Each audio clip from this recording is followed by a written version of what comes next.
Last week, we began to study Tehillim Perek of Gimel. The shiur is dedicated to Zecha Nishmas Rachaleya Bas Rav Chaim Tzvi. Tehillim Chav Gimel, as we noted, is one of the most famous prokim in Tanakh. It's a Perek that is recited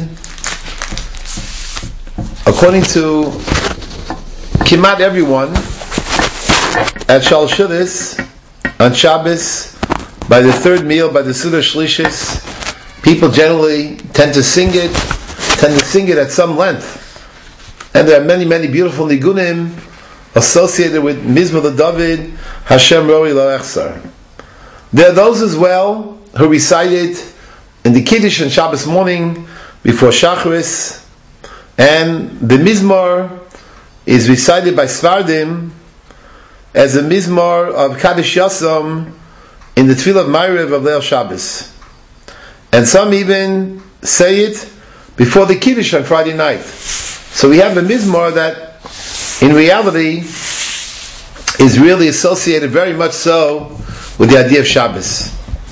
Last year we pointed out, and you have in front of you, three possible structures of this Mizmor.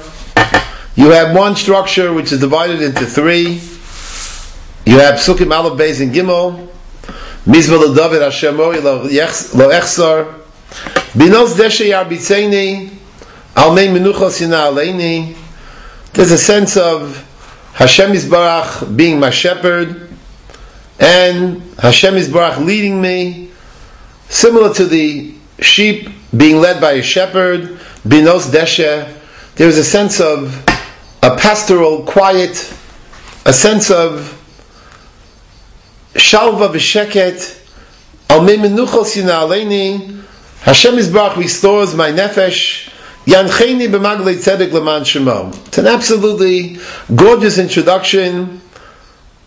A person is lacking nothing.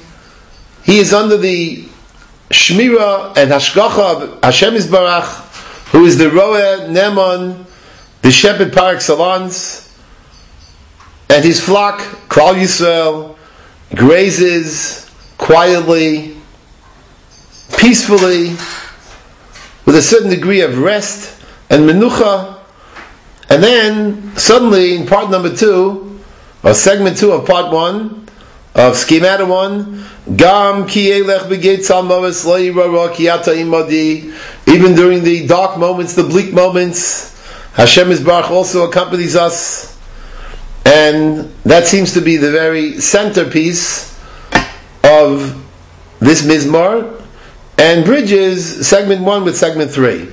But segment 3 indicates, no matter what happens, Shivtecha mishantecha hema yinachamuni. Here the language is no longer Yarbitzeini, Yinahaleni, Yancheni, clear, direct leadership of Hashem Yisbarach, but rather Yinachamuni. Even during the difficult times, the bleak times, Hashem consoles us, Hashem comforts us, Hashem strengthens us. Tarach lefanai shulchan neged tzara. Even though there are enemies, I'm still able to, in effect, set up my table. Tishantav Hashem eroshi kosi rivaya. And I am assured, Ach tov v'chesed yirdefuni kol yimei chayoi v'shavti b'veis Hashem l'orach yamim. In the second schemata, the second way of examining the Mizmor is divided into two sections, Aleph through Dalid, Hey and Vav. Again, in Aleph through Dalid, we have this entire sense of Hashem Yisbarach behind the individual, the shepherd, during the good times, during the bleak times. Ki ata imadi shivtecha mishantecha imenachamuni. But that is one mashal. That is one metaphor that's being used here, the metaphor of the roeh.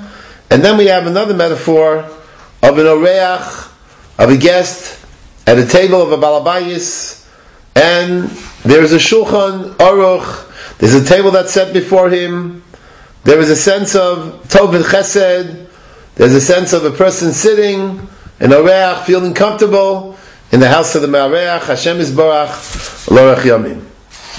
In the third schemata, on page number 3, again divided into 3 segments. And here the division is just slightly different than that which we saw previously. We saw previously that Pasuk Dalid represents the middle segment. Here, perhaps one could divide the psukim equally. We have Aleph and Beis, Gimel and Dalid, and then Hey and Vav. These are the three segments. Aleph and Beis, of course, describe this ideal kind of relationship with the Roeh. And Gimel and Dalid, as we mentioned, already have elements of bleakness, of darkness, Ketzal Moves, but still we have the Nechama of Hashem Yisbarach, and the resolution, of course, is found in Hey and Vav, Tarach Lefanai Shulchan, Tishanto Hashem, Achto B'Chesed, B'Shavta V'Veis Hashem, Lo'arech Yamim. So we mentioned last time, we discussed at some length a beautiful Ibn Ezra that sees as the major